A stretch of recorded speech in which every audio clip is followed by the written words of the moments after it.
ಈ ಆರೋಪ ನೀವು ಕೇವಲ ನಸೀರ್ ಅಹಮದ್ ಮೇಲೆ, ಜಮೀರ್ ಅಹಮದ್ ಖಾನ್ ಅವ್ರ ಮೇಲೆ, ಜಬ್ಬಾರ್ ಖಾನ್ ಮೇಲೆ ಎಲ್ಲ ಮಾಡ್ತಾ ಇರೋದು ಜನಸಂಖ್ಯೆ ಇರುವಂತ ಈ ರಾಜ್ಯದಲ್ಲಿ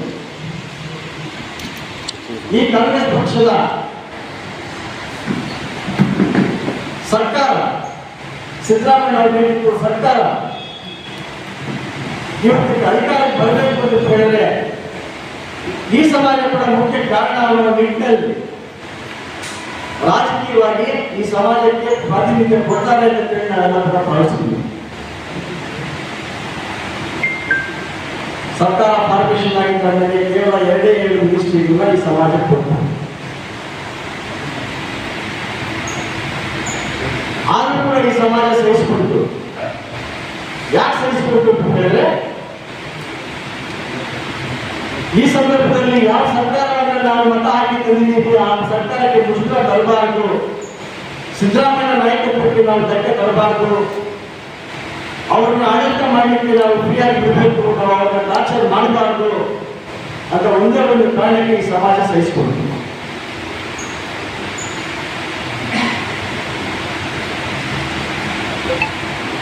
ಅದಾದ ನಂತರ ರಾಜಕೀಯ ಕಾರ್ಯದರ್ಶಿಯನ್ನ ಮಾನ್ಯ ನಸೀರ್ ಅಹಮದ್ ಅವರನ್ನು ರಾಜಕೀಯ ಕಾರ್ಯದರ್ಶಿ ಅಂತ ಹೇಳಿ ಮಾನ್ಯ ಮುಖ್ಯಮಂತ್ರಿಗೆ ಮಾಡಿಕೊಂಡು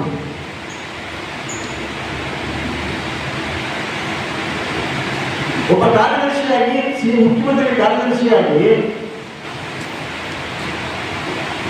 ಈ ಸಮಾಜ ಮತ್ತು ಸರ್ಕಾರದ ಮಧ್ಯೆ,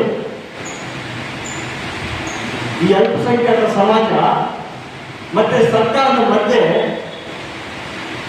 ಒಂದು ಬ್ರಿಡ್ಜ್ ಆಗಿ, ಒಂದು ಕಮ್ಯುನಿಕೇಶನ್ ಬ್ರಿಡ್ಜ್ ಆಗಿ ಕೆಲಸ ಮಾಡ್ತಾ ಇರುವಂತದ್ದು ಮಾನ್ಯ ನಸೀರ್ ಅಹಮದ್ ಅವರು.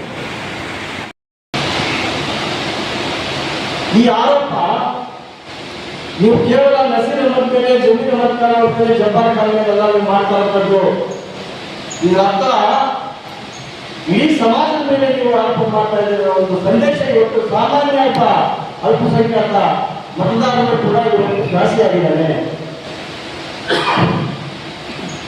ನಿಮ್ಮ ಮೇಲೆ ಇಟ್ಟಿರುವ ನಂಬಿಕೆಗೆ ಚ್ಯುತಿ ಬರ್ತಾ ಇದೆ.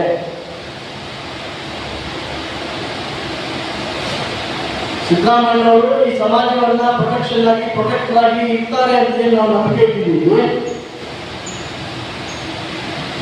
ಈ ನಂಬಿಕೆಯನ್ನ ಮಾನ್ಯ ಸಿಎಂ ಉಳಿಸ್ಕೋಬೇಕು ಅಂತ ನಾವು ಈ ಪತ್ರಿಕಾ ಮಾಧ್ಯಮದ ಮುಖಾಂತರ ನಾನು ಮನವಿ ಮಾಡ್ತೀನಿ. ಆ ಕಾರ್ಯದರ್ಶಿ ಪೋಸ್ಟ್ ಟೋಟಲಿ ಸಿಎಂ ವಿವೇಚನೆಗೆ ಬಿಟ್ಟಂತಹ ವಿಚಾರ, ಪಾರ್ಟಿ ಅಪಾಯಿಂಟ್ಮೆಂಟ್ ಅಲ್ಲ. ಸಿಎಂ ಪೊಲಿಟಿಕಲ್ ಸೆಕ್ರೆಟರಿ ಪೋಸ್ಟ್ ಏನಿದೆ ಆ ಪೋಸ್ಟ್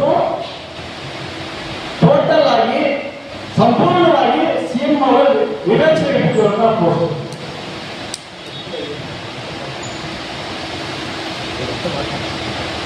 ನಿಮ್ಮ ಮೇಲೆ ಇಟ್ಟಿರುವಂತಹ ನಂಬಿಕೆಗೆ ಮಾನ್ಯ ಸಿದ್ದರಾಮಯ್ಯ ಅವರೇ, ಆರೋಪ ಪ್ರತ್ಯಾರೋಪ ಇದ್ದೇ ಇರ್ತವೆ ರಾಜಕಾರಣದಲ್ಲಿ. ದಾವಣಗೆರೆಯಲ್ಲಿ ಯಾವ ಸಮಾಜಕ್ಕೆ ವೋಟ್ ಮಾಡಿ ರಿಸಲ್ಟ್ ಕೂಡ ಬಂದಿಲ್ಲ. ನಿಮ್ಮ ಬೆನ್ನೆಲುಬಾಗಿರುವಂತಹ, ನಿಮ್ಮ ಶಕ್ತಿಯಾಗಿರುವಂತಹ ಈ ಸಮಾಜಕ್ಕೆ ಆಗ್ತಾ ಇರುವಂತಹ ಅನ್ಯಾಯ ನೀವು ತಡೆಗಟ್ಟಿಲ್ಲ ಅಂದ್ರೆ ಯಾಕೆ ತಡೆಗಟ್ತಾರೆ ಅಂತ ನಾನು ಕೇಳಿದ್ದೇನೆ.